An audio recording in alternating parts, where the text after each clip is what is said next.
अस्सलाम वालेकुम जी। हम अपने YouTube चैनल के साथ हाजिर हैं। मैं हूं lecturer Sanaullah Shah, lecturer English in higher education department.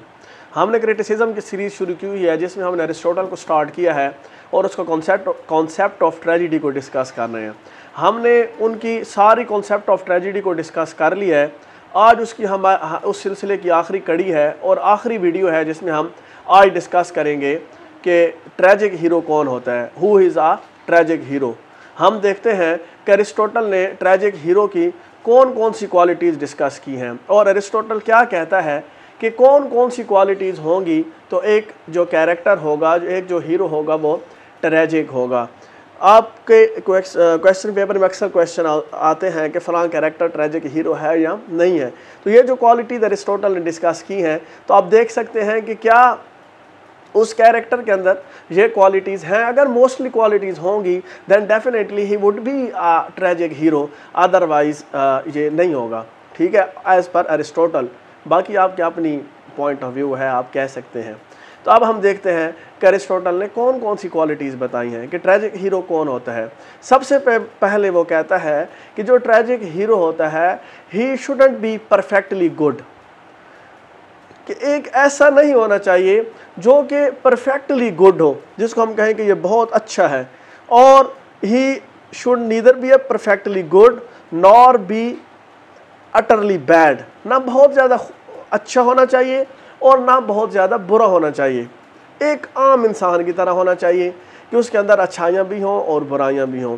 दूसरी क्वालिटी क्या है, he shouldn't have a blameless character, उसके कैरेक्टर ऐसा नहीं होना चाहिए जिसको हम ब्लेम कर सकें, और ना ही उसको एक डिप्रेव्ड विलन होना चाहिए, ना ऐसा कैरेक्टर हो जो बिल्कुल ब्लेमलेस हो, उसको कोई बंदा ब्लेम ही ना कर सके इसके अंदर ये बुराइयां हैं, और ना इतना बुरा हो कि उसके अंदर सिर्फ बुराइयां हो।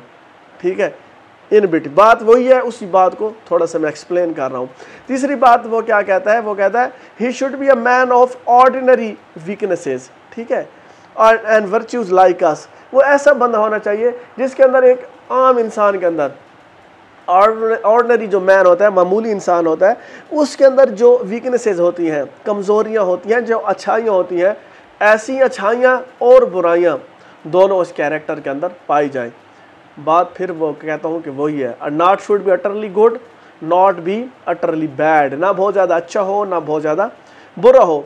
एक कॉमन मैन की तरह उसके अंदर कुछ अच्छाइयाँ हों और कुछ बुराइयाँ हों, लेकिन ये मैं कहता हूँ this is the most important quality जो अब अगली आ रही है, अच्छाइयाँ भी हों बुराइयाँ भी हों, क्योंकि इंसान है ना, खता का पुतला है। लेकिन he should be leaning towards good than evils, उसको थोड़ा सा इंक्लाइन होना चाहिए गुडनेस की तरफ, अच्छाई की तरफ उसको इंक्लाइन होना चाहिए, ना कि बुराई की तरफ। He should be incline towards good than evil, अच्छाई की तरफ उसको थोड़ा सा झुकाव होना चाहिए। बुराइयां भी होती हैं, अच्छाइयां भी होती हैं, दोनों चीज़ें होती हैं, लेकिन उसके अंदर ज़्यादा क्या चीज़ होनी चाहिए, ही should be leaning towards goodness, अच्छाई की तरफ उसको थोड़ा सा लीन करना चाहिए। और फिर आखिरी जो क्वालिटी है, ये बहुत अहम क्वालिटी है, he should belong to a noble blood.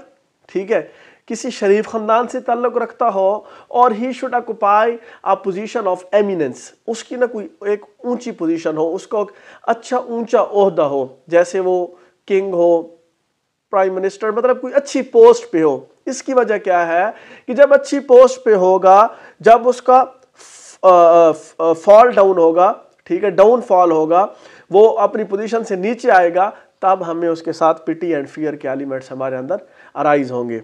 ठीक है, तब हम पिटी एंड फियर महसूस करेंगे जब उसके अंदर वो ऊपर से नीचे आएगा। जब उसके पास कुछ था ही नहीं, उसके पास कुछ ऐसा था ही नहीं जो उसने खो दी, जब उसके पास किंगशिप थी और किंगशिप से वो बैगर बन गया, तो लाजमी बात है हमारे अंदर पिटी एंड फियर के एलिमेंट्स ज़रूर आएंगे।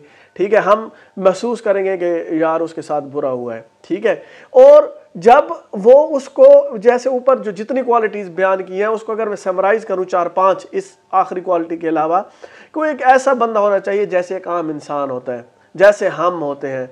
ही should B not utterly good not utterly bad, वो उसका ऐसा इंसान होना चाहिए जिसके अंदर अच्छाइयाँ भी हों और बुराइयाँ भी हों, वीकनेसेस भी हों, ठीक है, और अच्छाई की तरफ थोड़ा सा इंक्लाइन होना चाहिए। ऐसा क्यों होना चाहिए? क्योंकि जब वो हमारी तरह होगा, हमारी तरह सोचेगा, हमारी तरह उसके अंदर गलतियां करेगा, नेकियां करेगा, तब भी उसके साथ जब ट्रेजेडी होगी तो हमारे अंदर पिटी एंड फियर के एलिमेंट्स अराइज होंगे, तब भी हम पिटी एंड फियर हमारे अंदर आएगा और हम जो ट्रेजेडी का मेन मकसद है कैथारसिस होगा इन एलिमेंट्स का, ठीक है। और फिर वो कहता है कि उसका जो डाउनफॉल हो, उसके साथ जो ट्रेजेडी हो वो किस वजह से हो? वो ट्रेजेडी उसकी बुराइयों की वजह से ना हो कि वो गुनाह करता था या बुरे काम करता था या अच्छाइयाँ, बल्कि उसकी ये जो डाउनफॉल हो that should be due to an error of judgement.